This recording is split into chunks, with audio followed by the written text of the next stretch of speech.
nearly 5,000 miles from Washington State. The island nation of Japan lies east of China. Japan is an interesting place, with a unique culture that, like many other Eastern Asian cultures, contrasts ours in many ways. Its history can even be traced back to as far as 30,000 BC. The US even holds close economic and military relations with Japan, with a treaty of mutual cooperation and security between the United States and Japan. In fact, many Japanese products are things we use every day. But where did this all start? What started the United States' trade relations with this country, and why? Ladies and gentlemen, this is the opening of Japan to exchange.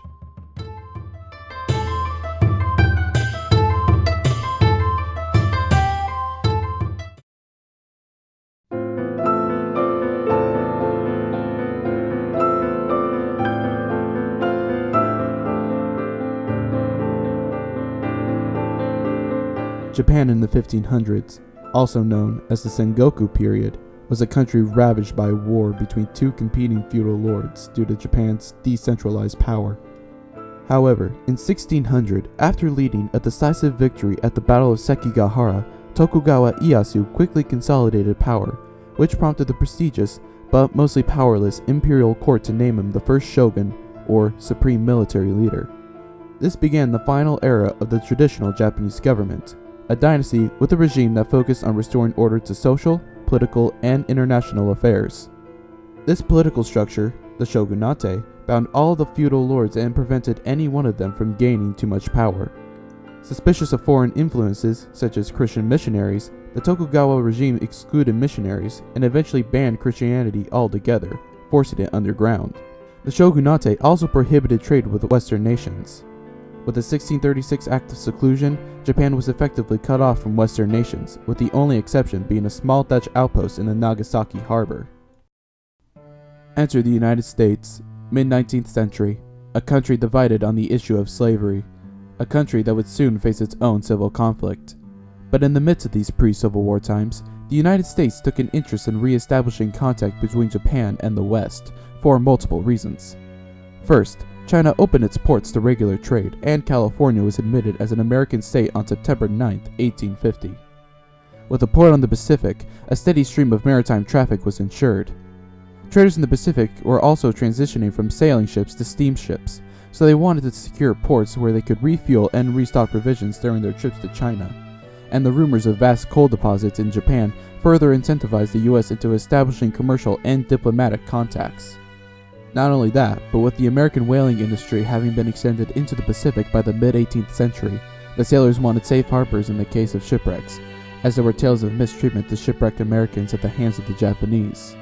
Finally, the belief in manifest destiny, or the attitude that the United States was destined to expand, motivated American merchants and missionaries to travel across the Pacific, as many felt not only was it their duty to modernize the Chinese and Japanese, but they believed Protestant Christianity would succeed where Catholicism had failed.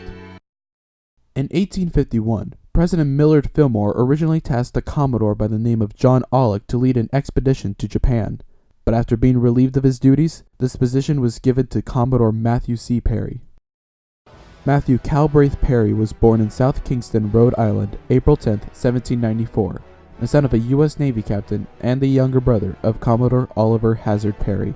After being educated at local schools, Matthew Perry began his naval career at the age of 15, with his first duty being on his older brother's ship. He served in the War of 1812 at the Battle of Lake Erie. In his career, Perry would be called upon many duties, such as fighting Algerian pirates in the Mediterranean Sea, sending African Americans to Liberia, West Africa, taking command of his first ship, the USS Schooner Shark, and claiming Key West off of the Florida coast.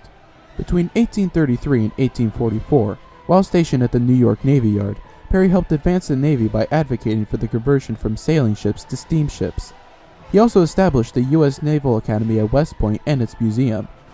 He also played a notable role in assisting General Scott in the capture of Veracruz during the Mexican-American War. Perry's expedition was not the first American attempt at trying to reach out to Japan. In 1837, an unarmed trading ship called the Morrison approached Uraga to try and promote trade and the glory of God in the salvation of 35 million souls. Both at Uraga and Kagoshima, the ship was fired on and driven out. In 1845, The whale ship Manhattan was briefly allowed into Uraga to return 22 shipwrecked Japanese sailors. The following year, 2 American warships commanded by Commodore James Biddle entered the Edo Bay and began contact with the Japanese officials. Biddle was not allowed ashore and left immediately when ordered to by the Japanese. So what would make Perry's expedition any different? Matthew Perry possessed something that the previous sailors lacked: grim determination. Before he was relieved, Commodore Aulick demanded that his fleet have at least 3 first-class steamships and a sloop of war. He chose the steamers because of their speed, and his belief that the sailless ships would intimidate the Japanese, along with heavy weaponry such as high-caliber guns, explosive shells, weapons of the sort. Perry took this further by making the Secretary of the Navy, William Graham, promise to increase his fleet size if he were to take command. This promise was fulfilled, and Perry's expedition to Japan set sail with 4 steamers, 2 sloops, and the ship of the line Vermont.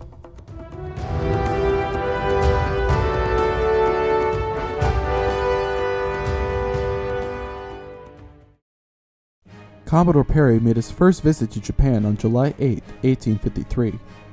5 days later, the Commodore made his way ashore with great ceremony, with an entourage of 300 officers, marines, and musicians, in order to present his demands to the onshore shogun officials, who were in a hastily constructed audience hall in the little town of Yokohama, south of Edo. Unaware of the emperor's status as a mere figurehead, Perry also presented a letter to the emperor written by President Fillmore, along with a variety of gifts such as a working steam train model, a telegraph, and an assortment of western wines and liquors. Perry ultimately made his demands, which was an agreement with the Japanese government that ensured protection of shipwrecked or stranded Americans, and an open port for supplies and refueling. Due to Perry's bold approach into the issue, Japanese authorities accepted the letter, and Perry said he would return with a larger squadron to receive the government's answer. And Perry made good on this promise. In early March of 1854, he returned with 9 vessels, 3 of them being steamers, as well as over 100 mounted guns and a crew of nearly 1,800 men. Despite this more intimidating arrival, there was much more social interaction between the two sides. The Americans spent more time on shore, exchanging gifts, attending banquets, observing the countryside, and interacting with ordinary Japanese citizens and officials. And on March 31st, 1854, the Treaty of Kanagawa was signed, which guaranteed the good treatment of stranded Americans and the opening of 2 ports in Shimoda and Hakodate for provisions and fuel. The treaty also laid the groundwork for Japan's reluctant acceptance of an American consul. This consul would be Townsend Harris, a successful New York merchant who was active in both New York politics and education. In 1855, President Franklin Pierce appointed Harris as America's first consul to Japan due to his experience in trading with China and his personal interest in Japan. In 1856, Harris arrived in Shimoda, but ended up having to remain there for 14 months due to difficulty obtaining permission to travel to Edo, where he passed his time not negotiating with walks along the countryside and meeting new people. He finally obtained permission in November 1857 and had his first official meeting with the shogun December 7th, where the Japanese in attendance were impressed by his calm and polite demeanor in the shogun's presence. After many months of negotiating, the Treaty of Amity and Commerce was signed July 29, 1858. The treaty began trade between the US and Japan, opened the ports of Kobe and Yokohama, and Americans would be able to reside in these ports and in Edo.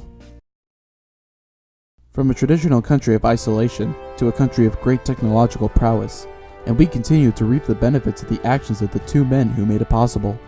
Commodore Matthew Perry, a man with the determination and audacity to make Japan listen to him, and Townsend Harris, a man with the patience and demeanor to slowly persuade the Japanese to open trade. This changed Japan in a massive way. By 1868, the shogun lost his power, and the emperor returned to his supreme position, a man who renamed himself Meiji. Under the Meiji Restoration, Japan gained a centralized government, a highly educated population free of the feudal system, and a rapidly growing industrial sector based on the latest technology, all among other things. We've gained and experienced many things from Japan's modernization, some good, some bad, and it all started with the opening of exchange with Japan.